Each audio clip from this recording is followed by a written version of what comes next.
આજના વિડીયોમાં બાળકો આપણે 5મા ધોરણમાં પર્યાવરણમાં 17મો પાઠ દિવાલો ઓળંગી લીધી એ સમજવાના છીએ. અને આ જે વિડીયો છે એ આ પાઠનો બીજો ભાગ છે. જો તમે પહેલો ભાગ ન જોયો હોય તો પહેલાં એ પહેલો ભાગ તમે જોઈ લેજો અને પછી આ વિડીયો ઉપર આવજો. આ છે એ આ પ્રકરણ આપેલું છે પર્યાવરણમાં, એનો બીજો ભાગ છે. તો પહેલા ભાગની અંદર આપણે જ્યાં પહોંચ્યા હતા ત્યાંથી આગળ આપણે આ પાઠ સમજવાની શરૂઆત કરીએ છીએ. તો પાના નંબર પેજ નંબર 159 ત્યાં સુધી આપણે જોયું હતું. હવે આગળ 160 પાના નંબર ઉપરથી આગળથી આપણે જોવાનું છે. તો હવે જે લોકો આ ટીમ છે, બાસ્કેટબોલની ટીમ, છોકરીઓની જે ટીમ છે એની મુલાકાત લેવા માટે જે લોકો આવ્યા છે અને એમના વિશેનો ઇન્ટરવ્યૂ લેવા માટે આવ્યા છે, રિપોર્ટ લેવા માટે, એ બધી એમની હારે વાતચીત કરે છે, જે આપણે આગળ જોયું છે પહેલા વિડીયોના પહેલા ભાગની અંદર. તો હવે આગળ એ લોકો એમને પૂછે છે કે તમે ઘણું બધું કર્યું છે, મહેનત ખૂબ જ કરી છે અને ખૂબ જ સરસ બાસ્કેટબોલ રમવા માંડ્યા છો. તો હવે આગળ તમે શું કરવાના છો? હવે તમારો શું આગળ પ્લાન છે?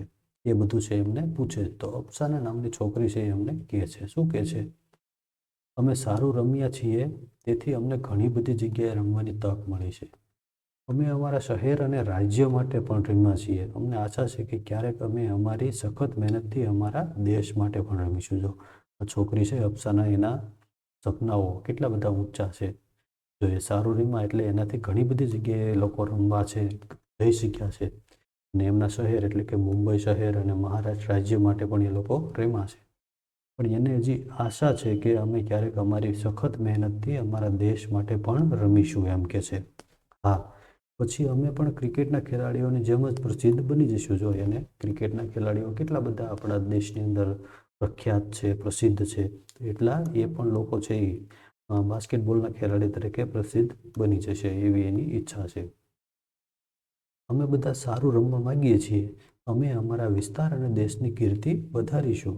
અમે બતાવવા માગીએ છીએ કે ભારતની છોકરીઓની ટીમ સુવર્ણ ચંદ્રક જીતી શકે છે અને અમે એ સપનું સાકાર કરીશું. જો એની કેવી ઈચ્છા છે, તો આખા દેશને અને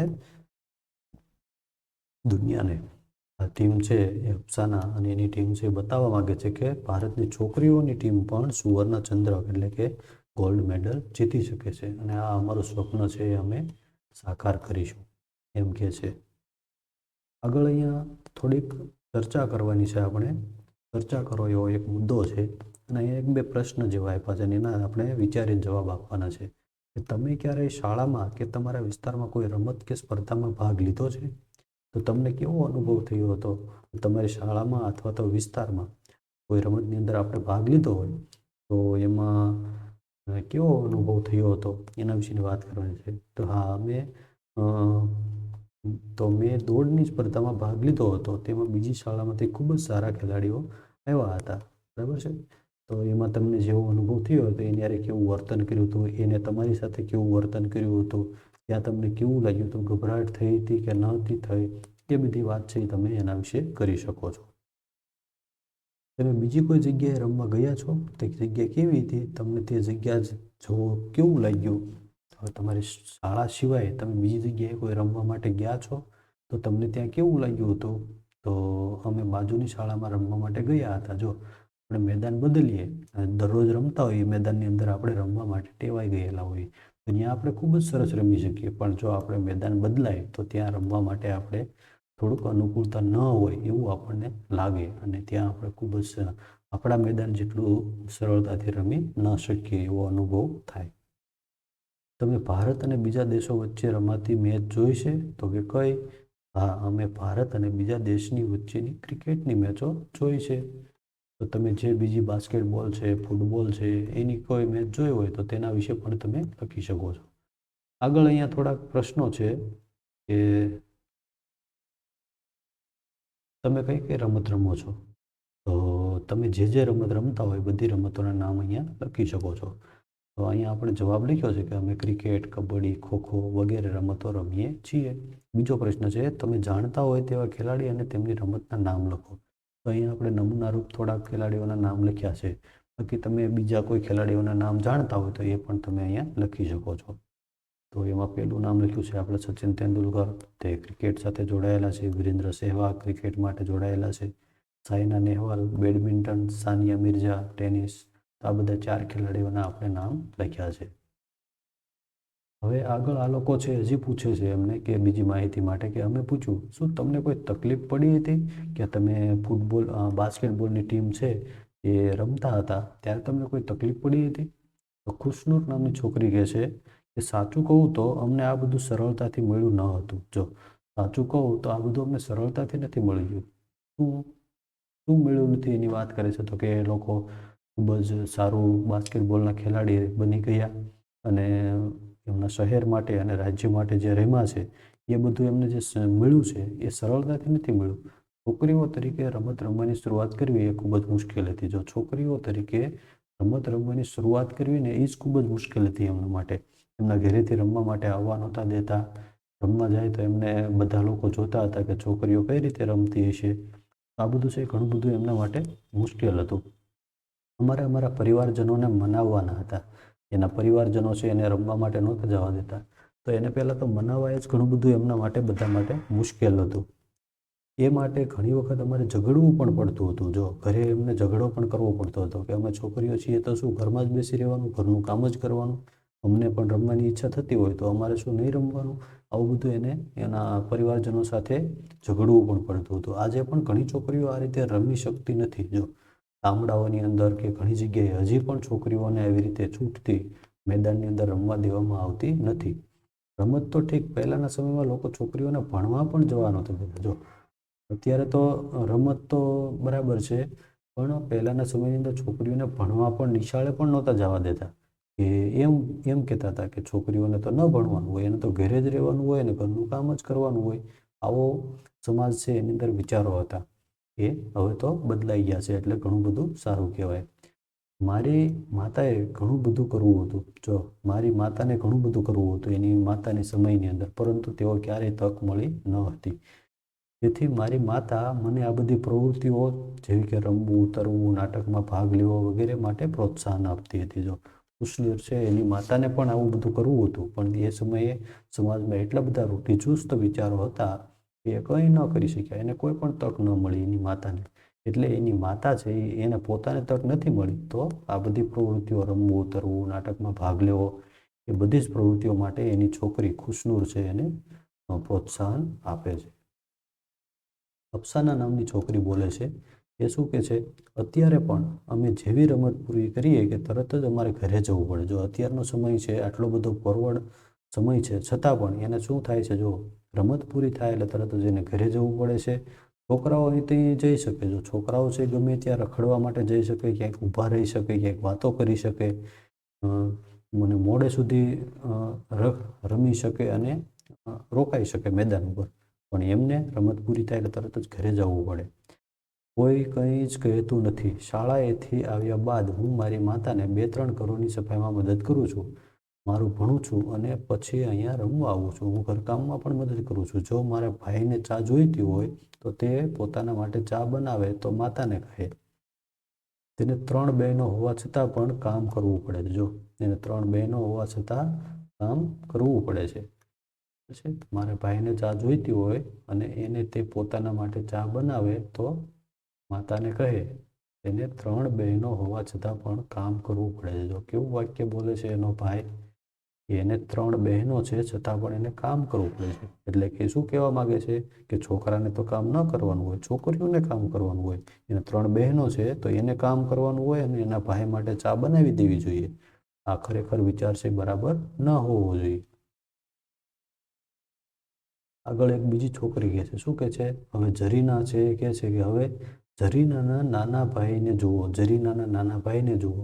એ શું કહે? જો તે ફક્ત 5 જ વર્ષનો છે પરંતુ તે કહે છે મમ્મી તમે દીદીને શા માટે રમવા જવા દો છો? જો 5 જ વર્ષનો છે ને છતાં પણ એવું બોલે છે કે તમે દીદીને શા માટે રમવા જવા દો છો? તે મેદાનમાં આવી રીતે રમતા સારી લાગતી નથી. જો આવી રીતે મેદાનમાં રમતી સારી નથી લાગતી. 5 વર્ષનો છોકરો છે એવું બોલે છે.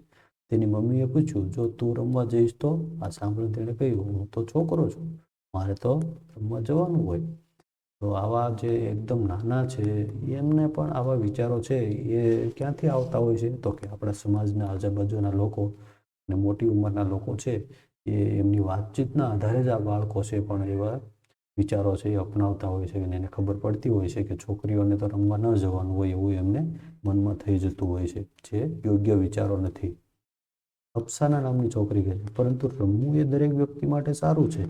હવે અમને સમજાયું કે રમવાથી આપણને કેટલા બધા ફાયદા થાય છે. મારે એટલા સારા ખેલાડી બનવું છે કે બીજા છોકરાઓ અને છોકરીઓ મારા જેવા બનવા ઈચ્છે અને પ્રેરણા મેળવે. જો અપ્સાના નામની છોકરી એમ કહે છે કે રમવું એ વ્યક્તિ માટે ખૂબ જ સારું છે. દરેક વ્યક્તિ માટે, છોકરા હોય કે છોકરી હોય, બધા માટે સ્વાસ્થ્ય માટે રમવું એ ખૂબ જ સારું છે. હવે અમને સમજાયું કે રમવાથી આપણને કેટલા બધા ફાયદા થાય છે. ને આ અપ્સાના નામની છોકરી એમ કહે છે કે મારે એટલા બધા સરસ ખેલાડી બનવું છે કે બીજા છોકરાઓ અને છોકરીઓ એને પણ પોતાના જેવા બનવાની પ્રેરણા મળે. તો એવી સરસ ખેલાડી બનવા ઈચ્છે છે. અહીંયા થોડીક પ્રશ્નો છે અને એની ચર્ચા આપણે કરવાની છે કે જો છોકરીઓ રમત રમવા દેવામાં ન આવે, ભણાવવામાં ન આવે અથવા તેમની પસંદના બીજા કામ ન કરવા દેવામાં આવે તો શું થાય? જો આવું છોકરાઓ સાથે થાય તો તમને કેવું લાગે? જો તો આ તો બરાબર ન કહેવાય. જો અમારી સાથે એવું થાય તો અમને ખૂબ જ દુઃખ લાગે. આગળ છે, જો તમને કોઈ રમત અથવા નાટકમાં ભાગ લેવા દેવામાં ન આવે તો તમને કેવું લાગે? તો અમને તો અપમાનજનક લાગે. અમને જો છોકરો છો તારે તો નાટકમાં ન ભાગ લેવાય એવું તમને કીધું હોય તો કેવું લાગે? તો અપમાનજનક લાગે અને રડવું પણ આવી જાય.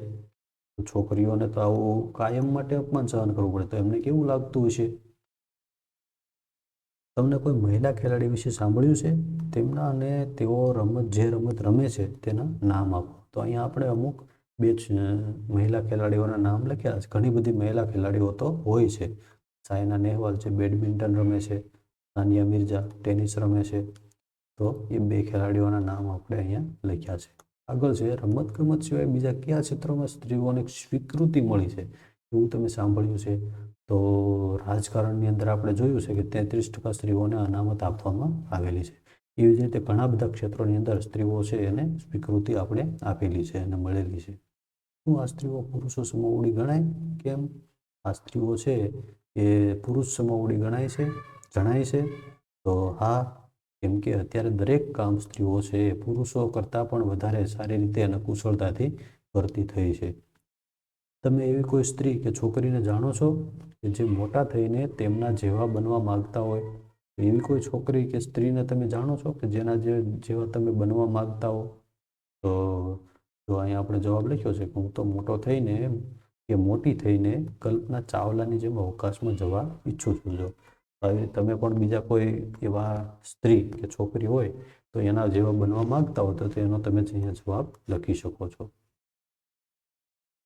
હવે શું, એટલે કે આગળ હવે તમારો શું પ્લાન છે એવું પૂછે છે. તો આફરીન કહે છે, મારે એટલું જ કહેવું છે કે જો તમારું પોતાના માટે કોઈ સ્વપ્ન હોય, તમારા માટે કોઈ સ્વપ્ન હોય તો તેને પૂરું કરવામાં તમારું ઉત્તમ યોગદાન આપો. તમારું કોઈ સ્વપ્ન હોય તો એને પૂરું કરવા માટે તમે પૂરી મહેનત કરો એવું આફરીન છે એ કહેવા માગે છે. અને ખુશનુર એમ કહે છે કે જો તમારી કોઈ ઈચ્છા કે સ્વપ્ન હોય તો તેની રજૂઆત કરવાની હિંમત રાખો. અને જો તમે એ અત્યારે નહીં કરો તો પાછળથી તમે પસ્તાવો થશે. શું કહે છે કે તમારી કોઈ ઈચ્છા હોય અથવા તો સ્વપ્ન હોય તો એને પૂરું કરવા માટે અત્યારથી જ મહેનત કરો અને રજૂઆત કરવાની હિંમત રાખો. જો તમે એવું નહીં કરો તો તમારે પાછળથી સમય જતો રહેશે ત્યારે તમને ખૂબ જ પસ્તાવો થશે.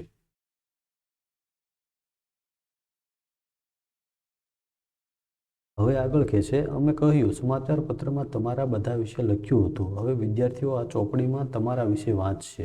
તમને કેવું લાગશે? જો અત્યાર સુધી એમણે તમારા બધા વિશે લખ્યું હતું ને હવે વિદ્યાર્થીઓ ચોપડીમાં તમારા વિશે વાંચશે. એટલે કે તમારા વિશેનો પાઠ આવશે. જો તમે ભણો છો ને પર્યાવરણની અંદર આ છોકરીઓ વિશેનો પાઠ આવ્યો છે ને બાળકો છે તમે બધા છે એમના વિશે ભણો છો તો છોકરીઓને કેવું લાગશે એવું એમને પૂછે છે. તો આ આફરીન નામની છોકરી કહે છે કે અમે આ વાતથી એટલા ખુશ છીએ કે અમારી ખુશી વ્યક્ત કરવા અમારી પાસે શબ્દો નથી. અમને તો એવું થાય છે કે અમારે અમારા ગામ, શહેર અને અમારા દેશને પ્રસિદ્ધ બનાવવા માટે સારું જ રમવું પડશે. જો હવે તો એમને એવું થાય છે કે અમારે તો સારું જ રમવું પડશે કે અમારે તો અમારું ગામ, શહેર અને દેશને પ્રસિદ્ધ કરવું છે, એટલે કે એમને આગળ લઈ જવા છે. તો અમારે તો સારું જ રમવું પડે. બધી છોકરીઓ કહે છે કે હા, અમારી પણ આ જ ઈચ્છા છે. બધી છોકરીઓ એમ કહે છે. હવે જે આ મેદાન છે એની શરૂઆત કરી છે એના કોચ સાહેબની થોડીક અહીંયા વાત છે. કોચ સાહેબ છે એમના આ ટીમ બનાવનાર કોચ નૂર ખાન છે. નૂર ખાન નામના જે સાહેબ છે એમના આ છોકરીઓના, એમણે આ ટીમ બનાવી છે. અને એમની સાથેની થોડીક આ લોકો છે એ વાત કરે છે. એમને પણ પૂછે છે કે તમે કઈ રીતે ટીમ બનાવી છે. તો નૂર ખાને અમને કહ્યું, મુંબઈનો આ વિસ્તાર ખૂબ જ ભીડવાળો વિસ્તાર છે. આ વિસ્તારમાં એક જ મેદાન છે. જો આ વિસ્તાર જે છે, જો અહીંયા મેદાનનું એક આખો ફોટો આપેલો છે અને આખું જે રહેણાંક વિસ્તાર છે એ ખૂબ જ ભીડવાળો વિસ્તાર છે એવું ચિત્રની અંદર દેખાય છે. આ અમારું બચ્ચુ ખાન મેદાન છે. બચ્ચુ ખાન મેદાન છે અને એનું નામ કઈ રીતે બચ્ચુ ખાન મેદાન પડ્યું છે એ આગળ આવશે. અમારા વિસ્તારમાં મુસ્તફા ખાન નામનો એક માણસ રહે છે. દરેક જણ તેનાથી ડરે છે, પરંતુ બાળકો તેને ખૂબ જ પ્રિય હતા. તેથી તેને લોકો બચ્ચુ ખાન નામથી બોલાવતા હતા. જો નામ તો હતું મુસ્તફા ખાન, પણ બાળકો એને ખૂબ જ ગમતા હતા, એટલે એને બચ્ચુ ખાન નામથી બોલાવવાનું ચાલુ કર્યું હતું. ત્યારે આ મેદાન ન હતું, તે ફક્ત કાદવવાળી જમીન હતી. જો ત્યારે જે એ સમયની વાત કરે છે, કોણ વાત કરે છે? નૂર ખાન વાત કરે છે. એ આ મેદાન છે કઈ રીતે બન્યું એની બધી વાત કરે છે. તો ત્યારે અહીંયા મેદાન નહોતું. શું હતું? કાદવવાળી જમીન હતી. બચ્ચુ ખાન બાળકોને રમતનો અભ્યાસ કરાવતો હતો. બચ્ચુ ખાન છે ને, બાળકો એને ખૂબ જ ગમતા હતા. બાળકોને ભેગા કરી અને રમતનો અભ્યાસ કરાવતો, એટલે કે રમત કેવી રીતે રમાય એના વિશે શીખવતો હતો. અમે પણ તે બાળકોમાંના જ એક હતા. આ નૂર ખાન કહે છે, અમે પણ એ બાળકો જે બચ્ચુ ખાન રમાડતા હતા એ બાળકોની સાથેના જ એક હતા. બચ્ચુ ખાનની નિષ્ઠા અને અભ્યાસના કારણે આ વિસ્તારના ખેલાડીઓ બીજા દેશોની ટીમ સાથે સ્પર્ધા કરવા સક્ષમ બન્યા છે. જો એટલું બધું સરસ આ બચ્ચુ ખાન છે એમને નિષ્ઠાપૂર્વક અભ્યાસ કરાવતા હતા કે આ વિસ્તારના ખેલાડીઓ બીજા દેશની ટીમ સાથે પણ સ્પર્ધા કરવા સક્ષમ બન્યા હતા.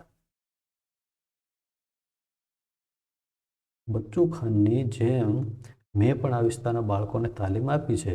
આજે અમારી ટીમમાં ઘણા એવા છે જેઓ આંતરરાષ્ટ્રીય કક્ષાએ રમે છે. કેટલાકને તો અર્જુન પુરસ્કાર પણ મળ્યા છે. જો અર્જુન પુરસ્કાર પણ ઘણા લોકોને મળ્યા છે. એવી ટ્રેનિંગ છે એ આ નૂર ખાન જે એમના કોચ છે એમણે આપેલી છે. હવે નૂર ખાન આગળ કહે છે, શું કહે છે? નૂર ખાને ચાલુ રાખ્યું, છેલ્લા કેટલાક વર્ષોમાં અમે છોકરીઓની ટીમ પણ બનાવી છે. અમારી ટીમની છોકરીઓ મહારાષ્ટ્ર રાજ્ય માટે રમે છે. અમારી જે ટીમ છે છોકરીઓની ટીમ મહારાષ્ટ્ર રાજ્ય માટે રમે છે. તેઓ સારી શિસ્તબદ્ધ રીતે રમે છે. અમારા છોકરાઓ અને છોકરાઓ જુદા જુદા કુટુંબમાંથી આવે છે. કેટલાક ગરીબ ઘરના છે તો કેટલાક ધનવાન ઘરના પણ છે. કેટલાક ઉર્દુ માધ્યમના છે તો કેટલાક અંગ્રેજી માધ્યમમાં ભણેલા છે. પરંતુ એકવાર અહીં આવ્યા પછી તેઓ એક ટીમની જેમ વર્તે છે. એકતા એ અમારી ટીમનો જીવન મંત્ર છે. જો નૂર ખાન છે કોચ, એ બાળકોને સંપીને એકબીજાને સહકાર આપીને કઈ રીતે રમવું એ જ ખૂબ ખાસ એમને શીખવે છે. અને ટીમની એકતા એ જ ટીમનો પ્રાણ હોય છે. આગળ અહીંયા બીજી થોડી વાતચીત છે. સમાચાર પત્રનો અહેવાલ કહે છે, જો સમાચાર પત્રનો અહેવાલ કહે છે કે અફસાના તેની માતાએ બનાવેલી જાતિની દિવાલને કૂદી ગઈ હતી. અફસાના છે એની માતાએ બનાવેલી જાતિની દિવાલ એટલે શું? તો કે છોકરીઓએ ઘરમાં જ રહેવાનું હોય અને ઘરકામ કરવાનું હોય અને મેદાનની અંદર રમવા જવાનું ન હોય. એ જાતિની દિવાલ છોકરી માટે બનાવેલી દિવાલ હતી, તે કૂદી ગઈ હતી. એટલે કે એ દિવાલ છે એ એની માતા છે એની જે વિચારસરણી છે એને વિરુદ્ધ જઈને એ બાસ્કેટબોલ રમવા માટે ગઈ હતી. તમે જાતિ પૂર્વગ્રહ કે લિંગભેદ દ્વારા શું સમજ્યા તે તમારા શબ્દોમાં લખો. એટલે કે જે પૂર્વગ્રહ છે એ છોકરીઓ એને ઘરમાં જ રહેવાનું હોય એને પણ મેદાનની અંદર રમવા માટે જવાનું ન હોય, એના વિશેનું તમે શું સમજ્યા છો એ તમારા શબ્દોમાં તમારે અહીંયા લખવાનું છે. આપણે હવે શું શીખ્યા એના વિશે થોડીક અહીંયા વાતચીત કરવાની છે અને વિચાર લખવાનું છે. છોકરાઓ અને છોકરીઓ માટે રમતો અલગ હોવી જોઈએ. તમે શું અનુભવો છો અને વિચારો અને લખો. તો તમારે એ વિશે વિચારવાનું છે અને વર્ગની અંદર તમારે કહેવાનું છે કે છોકરાઓ અને છોકરીઓ માટે રમતો અલગ હોવી જોઈએ. છોકરાઓ અને છોકરીઓ માટે રમતો અલગ હોવી જોઈએ નહીં. બધી રમત રમવાની બધાને તક મળવી જોઈએ કે જેને જે રમતની અંદર રસ હોય એ રમત રમવા માટે એમને તક મળવી જોઈએ. જો તમને તમારી ટીમના નેતા બનાવવામાં આવે તો તમે તમારી ટીમને કેવી રીતે તૈયાર કરશો? તો હું રમવામાં હોશિયાર, બધા સાથે સારો વ્યવહાર કરનાર ખેલાડીઓની પસંદ કરીશ અને દરેક ખેલાડીઓને એકબીજા સાથે સંપીને કેવી રીતે રહેવું અને ટીમ માટે કેવી રીતે રમવું એના વિશેનું હું બધું છે એ મહાવરો અને અભ્યાસ કરાવીશ. તો આવી રીતે તમે છે એ આખો ટીમના નેતા હો તો કઈ રીતે તમે ટીમ તૈયાર કરશો એના વિશેની વાતચીત તમારે વર્ગની અંદર કરવાની છે. તો આ પાઠની અંદર જેટલું બાકી હતું એ આટલું આપણે અહીંયા પૂરું કર્યું છે અને તમારે આખો પાઠ છે એ સમજી લેવાનો છે. ન સમજાય તો વિડીયો બીજી વાર પણ જોવાનો છે. બરાબર છે? બરાબર સમજીને આખો પાઠ છે એ તમે સમજી લેજો.